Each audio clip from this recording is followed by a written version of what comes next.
Bonjour et bienvenue au studio Air et Cosmos dans lequel nous recevons aujourd'hui Franklin Aubert pour parler de la compagnie Singapore Airlines.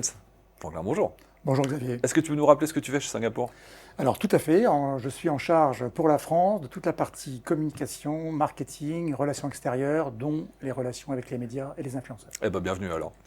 On a une vision globale, je pense, sur Singapore Airlines qui est assez éloignée de la réalité parce que c'est une compagnie qui rayonne énormément, qui a énormément de destinations et surtout qui est repartie de l'avant dans des proportions absolument incroyables, notamment en Asie parce qu'elle est tirée par cette croissance. Est-ce que tu peux nous rappeler ce qui s'est passé entre le Covid, c'est-à-dire le creux de la vague, et où on en est aujourd'hui? Alors tout à fait, il y a eu pas mal de rebondissements, je dirais, entre 2020 et 2023. Comme vous le savez, l'impact du Covid a été extrêmement fort sur l'Asie, et toute la zone Asie-Pacifique en général. Singapour a été très touché au début. Globalement, il y a eu un arrêt total et une fermeture brutale de la plupart de nos destinations entre janvier et mars 2020. Pour donner quelques chiffres, en janvier 2020, l'aéroport de Changi, c'est à peu près 5 millions de passagers dans le mois. En avril 2020, on était tombé à 10 000 passagers. Donc pour Singapore Airlines, un coup d'arrêt massif, extrêmement déroutant. On n'avait jamais été confronté, même dans le cas des pires scénarios, à ce type de crise. Donc 3 années très difficiles, entre 20 et 22. Pour donner quelques chiffres, on a perdu près de 5 milliards de dollars en 3 ans. Donc une perte très substantielle. On a eu la chance, dans le même temps, de pouvoir faire appel au marché pour lever des fonds massivement. Nous avons pu lever jusqu'à 22 milliards de dollars, ce qui est un record dans l'industrie. Et à partir de, je dirais, du printemps 22, donc il y a un an, une réouverture assez rapide de certains marchés très importants pour nous, comme l'Indonésie, comme l'Australie, comme la Chine, comme le Japon, qui nous a permis au 31 mars 23 finalement de poster une année extraordinaire, puisque nous avons publié en mars 23 quasiment les meilleurs résultats de notre histoire, à peu près, pour donner là encore quelques chiffres, 18 milliards de chiffre d'affaires, 26 millions de passagers, je dirais, transportés. C'est un record, 26 millions? C'est 26 millions avec 2 compagnies, puisque le groupe Singapore Airlines, c'est 2 entités. Oui. La compagnie proprement dite Singapore Airlines, full service, et également une compagnie low cost, long courrier, qu'on appelle Scoot. Donc c'est 18 millions de passagers pour Singapour, 8 millions de passagers pour Scoot. C'est quasiment un record, puisque le record doit être autour de 20,5 millions en 2019. Et surtout un bénéfice exceptionnel, puisqu'on a fait plus de 2 milliards de résultats, ce qui était bienvenu pour renflouer les caisses, et également un coefficient de remplissage record, puisque 85% n'avaient jamais atteint ça. Pour une compagnie legacy, c'est absolument gigantesque. C'est gigantesque. Alors on n'est pas les seuls à avoir surperformé, mais c'est vrai qu'après 3 années très difficiles, l'année 2022-2023 a été vraiment placée sous le signe de la recovery. Et qu'est-ce qui fait que les gens s'orientent vers Singapour Airlines? Il y a la destination Singapour, mais c'est aussi un hub très important. Moi, je suis un amoureux de la 380, je pense, comme beaucoup de monde. Est-ce que ce type d'appareil attire? Ou alors c'est vraiment le service? Parce que Singapore Airlines, c'est année après année classé dans les meilleures compagnies du monde. Alors Singapore Airlines, effectivement, est connu pour le très grand public pour 2 raisons principales. D'une part, nous avons été en 2007 la compagnie de lancement de la 380, Oui. à Paris en 2009. Et on est aussi très connu pour le grand public par le fait d'être la compagnie à ce jour qui a reçu le plus de récompenses dans le monde. Pas plus tard qu'en juin dernier, donc Skytrax, qui est l'organisme de référence aujourd'hui, nous a donné le titre de meilleure compagnie au monde. Donc, alors, c'est pas Skytrax uniquement, c'est les 20 millions de personnes qui ont voté derrière. Donc, je pense qu'il y a des gens qui choisissent Singapore Airlines en priorité parce qu'ils savent, quelle que soit leur classe de voyage, que vous soyez en classe économique ou en first, que vous aurez vraiment une qualité de service irréprochable, un service extrêmement constant. C'est une des forces de notre produit, c'est le service donné par les hôtesses et les stewards de Singapour qui ont une très très longue formation pour donner un service vraiment nickel. Il y a aussi la chance d'avoir des avions extrêmement neufs et performants, 6 ans de moyenne d'âge, et d'avoir des avions à la pointe de l'innovation comme la 380, comme la 350 aujourd'hui. Nous sommes la compagnie leader sur le 350 aujourd'hui. Donc toutes ces raisons font, avec bien sûr un très grand réseau au-delà de Singapour, puisque nous desservons au-delà de Singapour environ une quarantaine de pays, 140 destinations, donc il y a toujours une extrêmement bonne connectivité en passant par Changi, qui est un aéroport extraordinaire pour, je dirais, connecter en Asie. Donc il y a une vraie stratégie de flotte autour de la 350 et de la 380, une sorte de complémentarité entre les deux appareils? Alors, il y a effectivement une complémentarité. Nous avons été une compagnie, dès le début du Covid, contrairement à d'autres compagnies, qui ont annoncé très rapidement qu'on allait garder la 380. Pourquoi? Parce que la 380 chez Singapore Airlines, dès 2007, c'est un avion qui au maximum a représenté 15% de notre flotte. On n'a pas une stratégie, on n'a jamais eu une stratégie uniquement en 380. La 380, c'est un avion qu'on utilise principalement pour les raisons suivantes. D'une part, sur les routes à très forte densité, sur les aéroports très contraints en termes de slots, par exemple Londres ou Francfort, mais également pour les marchés comme Paris, qui ont des marchés first class, puisqu'on a la chance d'avoir sur la 380 beaucoup d'espace à bord, qui nous permettent de mettre des produits d'exception comme nos fameuses suites, puisqu'il y a l'espace qui le permet. La stratégie de la flotte aujourd'hui, c'est d'avoir en fait différents modules, de 100 sièges jusqu'à environ 500 sièges, d'avoir tous les 100 sièges, un avion qui permette de répondre aux besoins. Aujourd'hui, c'est vrai que la sortie de Covid s'est principalement faite autour de modules de biréacteurs performants, donc A350, j'en parlais tout à l'heure, 777-300ER. On a déjà annoncé qu'on gardait la 380 pour de nombreuses années encore. Pourquoi? Parce que, en fait, nos A380, les 12 qu'on a conservés, sont relativement jeunes. Les plus âgés ont 10 ans, mais on a rentré dans la flotte 5 avions parmi les derniers produits entre 2017 et 2020. Et ces avions, bien sûr, on a profité de la crise de Covid pour les rétrofiter, les 12 appareils, avec le produit le plus moderne. Donc c'est un appareil qui est très, très prisé des amateurs, mais également des familles, des jeunes. Donc on espère l'opérer pendant de très longues années. Il y aura, mais je pense qu'on en parlera, d'autres avions qui vont bientôt rentrer dans la flotte, mais pas immédiatement. Et si on regarde maintenant l'A350, qui est le deuxième must finalement pour Singapour, vous êtes même la seule compagnie qui a toutes les gammes, toutes les variétés d'A350? Alors effectivement, nous sommes aujourd'hui, Singapore Airlines est le principal opérateur dans le monde de la 350, puisqu'on en opère, je crois, 63 à ce jour, sur une commande de 67. On a en fait 3 modules passagers différents. On a un module long courrier qu'on utilise actuellement sur Paris, en triclasse, autour de 250 sièges. On a un module régional un peu plus densifié en biclasse pour faire des vols de 5 heures autour de Singapour.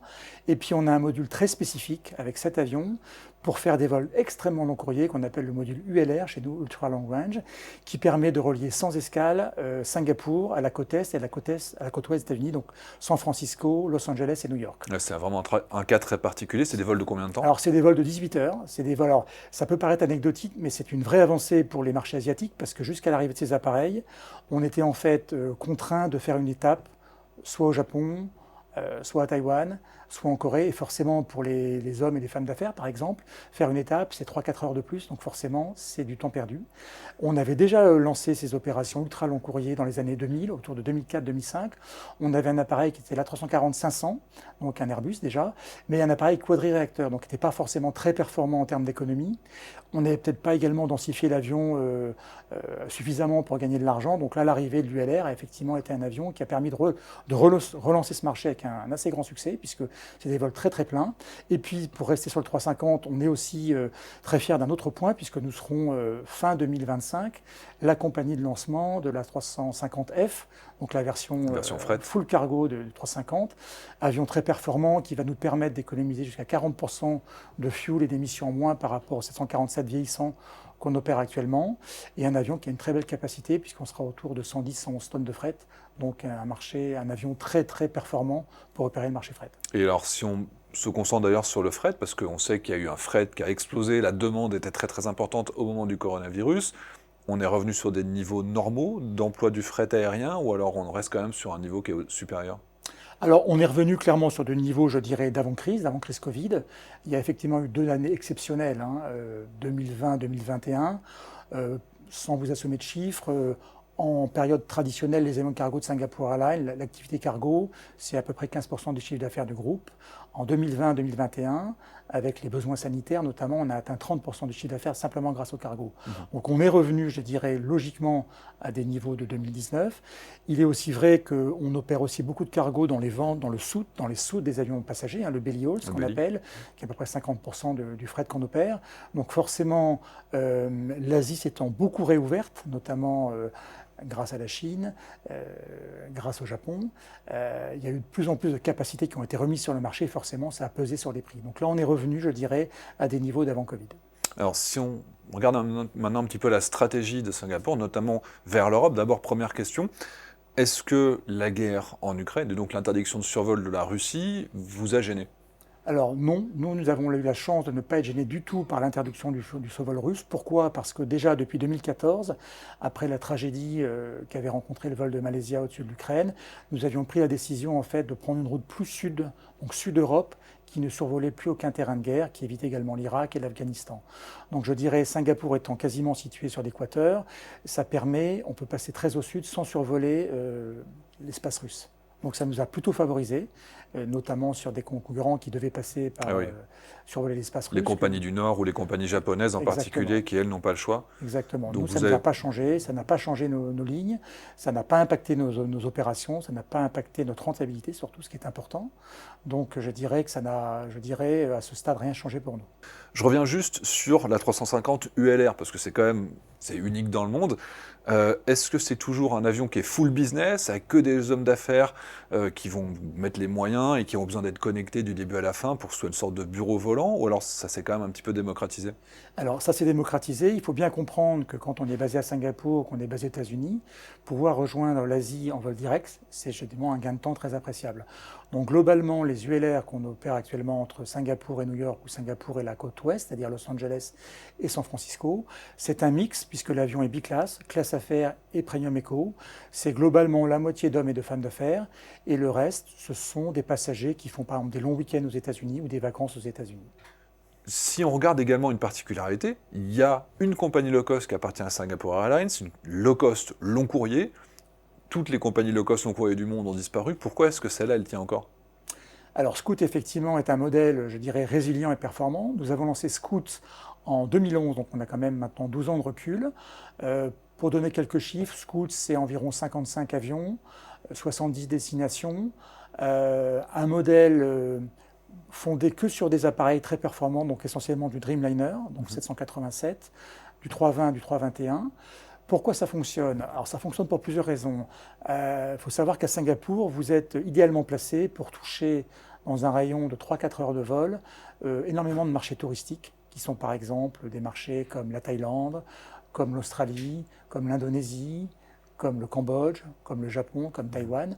Donc pour la clientèle singapourienne, et notamment pour les plus jeunes, donc la génération Z ou les millénials, pouvoir rejoindre ces destinations à moindre coût pour un long week-end ou pour des vacances, il y a clairement une demande. Vous avez également des familles qui acceptent aujourd'hui de payer un peu plus, bon, qui ne peuvent pas forcément aujourd'hui prétendre à Singapour Airlines, mais peuvent prétendre à Scoot pour passer des longs week-ends de vacances, balnéaires notamment. Pourquoi ça fonctionne? Parce que les avions sont très bien remplis. Les avions sont employés à des niveaux d'opération très élevés. Donc on est entre 12-13 heures de vol par jour pour ces avions. On a aussi une structure de coût qui est très compétitive. Produire un siège sur Singapore Airlines ou produire un siège sur Scoot, ce n'est pas du tout le même niveau. On est à peu près à 30% de différence. Donc si vous arrivez à bien remplir vos avions dans ce modèle économique et à faire bien voler vos avions, vous gagnez de l'argent. Et pourquoi est-ce qu'en Europe, vous avez choisi spécifiquement d'être positionné notamment sur Athènes? Alors c'est vrai qu'on est peu positionné en Europe. L'essentiel de Scoot, c'est surtout l'Asie du Sud-Est et le Pacifique Sud, l'Australie.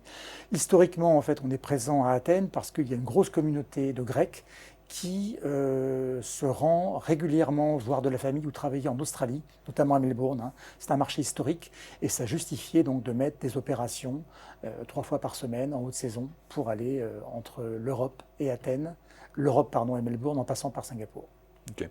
Est-ce qu'on voit des évolutions prévues sur l'aéroport, de nouveaux aménagements? Parce qu'on sait aussi que l'aéroport lui-même de Singapour est une attraction en lui-même. Les gens aussi vont parfois à Singapour et choisissent de faire une escale longue pour traîner un petit peu dans l'aéroport. Est-ce qu'il y a un partenariat entre la compagnie, un partenariat stratégique entre la compagnie et l'aéroport? Et est-ce qu'il y a des choses qui sont prévues dans ce domaine? Alors c'est vrai que Singapore Airlines, pour nous, Changi, c'est notre principale base d'opération et d'envol. Donc on doit représenter un peu plus de 50% du trafic total de l'aéroport. Donc on n'est pas du tout actionnaire de l'aéroport, mais on est clairement en relation étroite avec les autorités qui s'appellent le CAS localement. L'aéroport effectivement est un endroit extraordinaire, très agréable d'y attendre un vol, à la fois grand mais très pratique. Très agréable d'y attendre des vols avec des enfants, notamment d'y transiter. Il y a eu, il y a 3 ans, l'ouverture d'un nouveau module qui s'appelle Jewel, qui est une immense cascade intérieur avec des arbres, une végétation extraordinaire, avec tout un tas d'activités pour les familles qui marchent extrêmement bien. Donc c'est quelque chose qui attire les passagers. On peut également faire escale à Singapour. Si on a un vol, on a plus de 5 heures de transit, on peut aller visiter gratuitement la ville, ce qui est bien sûr très plaisant de pouvoir faire 2 voyages en un quand on se rend en Asie ou en Australie par exemple derrière. On a récemment investi massivement dans un nouveau salon. On a un nouveau salon Silver Cruise pour lequel on a mis plus de 50 millions de dollars de travaux. Un nouveau salon Star Alliance également, donc pour se mettre aux derniers critères, je dirais, de luxe en la matière. Donc on continue à se développer. Mais Changi, qui a dû être à 9 fois ces 20 dernières années le meilleur aéroport du monde, reste extrêmement compétitif. Si on passe maintenant à l'écologie, parce qu'on voit qu'il y a quand même du développement, une croissance qui est très importante également, est-ce que c'est compatible avec tous les concepts d'aviation durable et notamment de baisse des émissions de CO2 malgré cette hausse du trafic? Alors oui, Singapour Airlines est totalement mobilisé sur un objectif qui est propre à l'industrie et qui a été, je dirais, repris par l'OSCI à plusieurs reprises, c'est d'atteindre le zéro émission carbone à l'horizon 2050. Donc nous avons plusieurs axes de travail pour arriver à cet objectif. Le premier, et que nos experts internes évaluent à 65% de l'effort, c'est d'être capable d'opérer le SAF dans nos avions. Le carburant Le alternatif carburant durable. durable, donc qui est d'origine non fossile. Donc pour ce faire, nous avons continué à investir dans une flotte qui soit capable d'opérer ces carburants durables. Aujourd'hui, 65% de notre flotte est en mesure d'opérer ce carburant.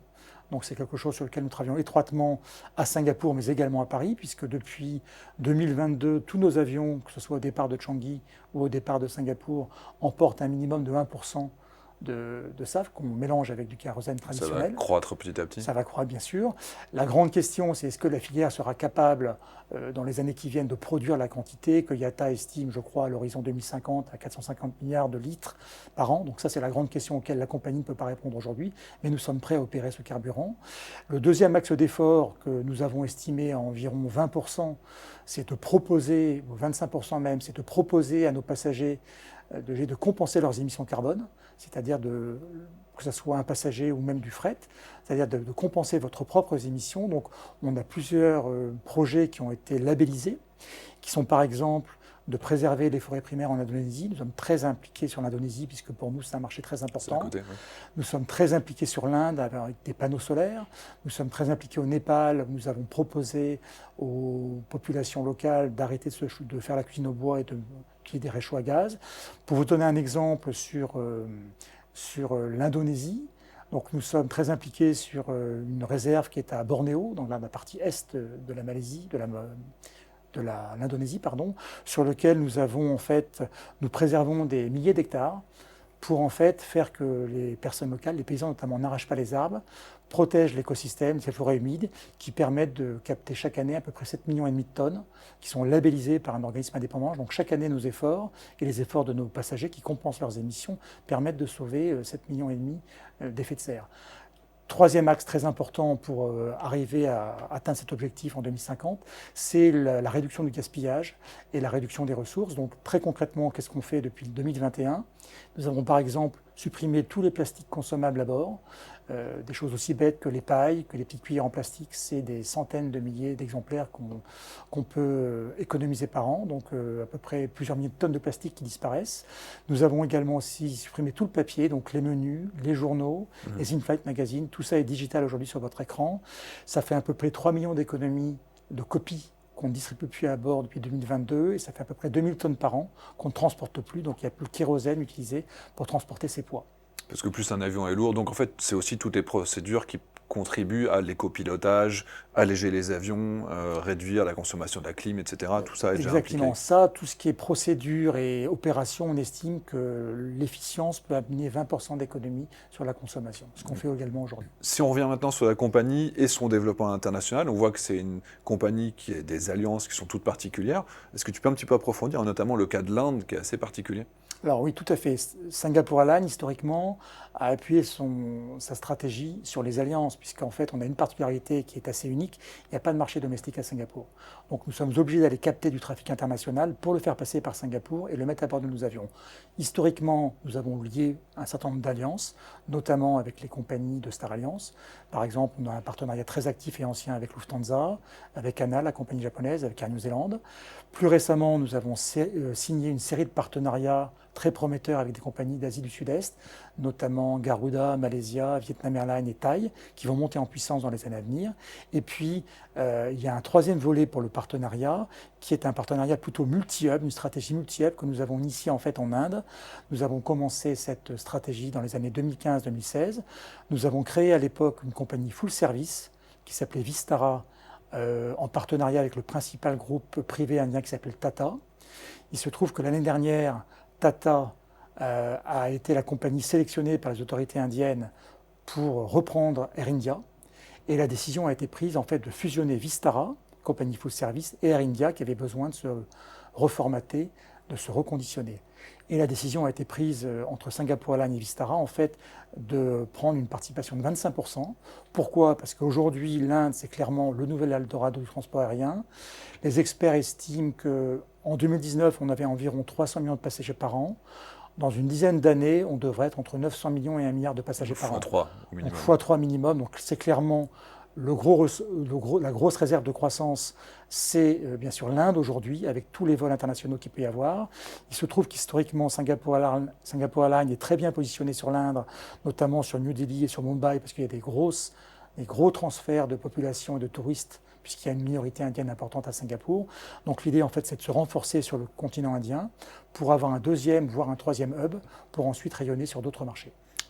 Très concrètement, avoir plusieurs hubs, ça veut dire qu'il y a des connexions intenses entre Singapour et ces hubs également, ou alors du coup on passera plus du tout par Singapour, mais finalement ce sera la compagnie ou des alliés de la compagnie Singapore Airlines qui vont opérer à partir de ces autres hubs.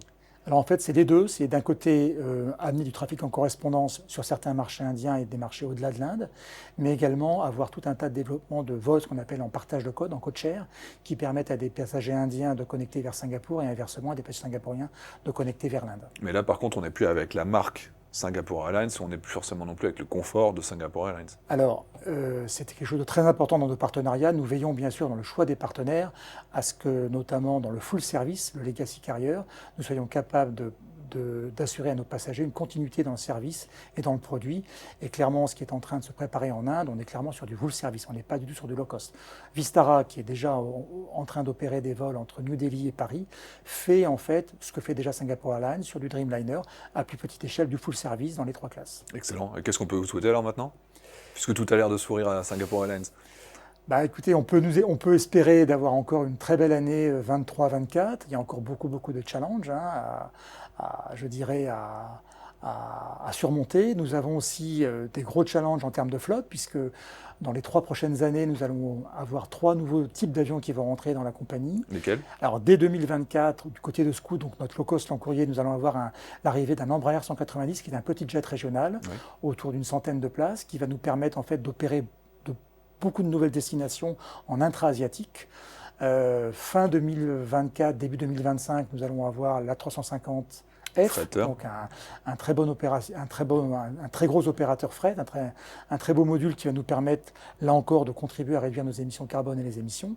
Et puis, dans une date qui reste à confirmer, mais ça ne dépend pas que de nous, probablement fin 25, début 26, l'arrivée du 777-9, donc le nouveau très gros porteur de Boeing, qui est un avion, bien sûr, pour lequel nous avons déjà beaucoup travaillé sur la nouvelle cabine, puisque je peux déjà vous confirmer qu'on aura une nouvelle cabine quadriclasse, une first class, une business, une premium, une eco. Et c'est un avion que nous avons commandé à 31 exemplaires, donc une très grosse commande, qui va venir s'intercaler entre l'A380 et l'A350, donc un module autour de 400 sièges. Il faut juste préciser que c'est un avion qui a aujourd'hui un petit peu de plomb dans l'aile au niveau industriel, avec des questions également sur son avenir chez d'autres compagnies, donc on verra jusqu'où Alors ça c'est ira. un avion effectivement qui prend un peu plus de temps que prévu à être certifié, mais enfin nous avons totalement confiance dans les équipes ça de reste Boeing. Boeing. Si on regarde en fait un petit peu l'histoire de tous les gros porteurs ces 30 dernières années, que ce soit le 777, la 380 ou le futur 350, le futur 777-9, tous ces avions finalement ont connu quelques avatars et quelques retards en certification et en production, mais au final, la plupart ont été des grands succès commerciaux. En tout cas, vous opérez quasiment tous les avions des 2 constructeurs principaux, même de l'Embraer maintenant, finalement, vous avez le choix et vous avez la possibilité de comparer. Alors effectivement, nous sommes aujourd'hui à environ à 50-50. Il est toujours important pour des gros opérateurs comme Singapour ou comme Scoot d'avoir le choix entre deux partenaires fiables et historiques, que ce soit Airbus ou Boeing, qui présentent en général des modules complémentaires. Donc je dirais, nous faisons notre marché chez les deux constructeurs. Eh ben excellent. Franklin, un grand merci. Merci Xavier. On espère que ça vous a plu et on vous dit à très bientôt au studio Aerocosmos.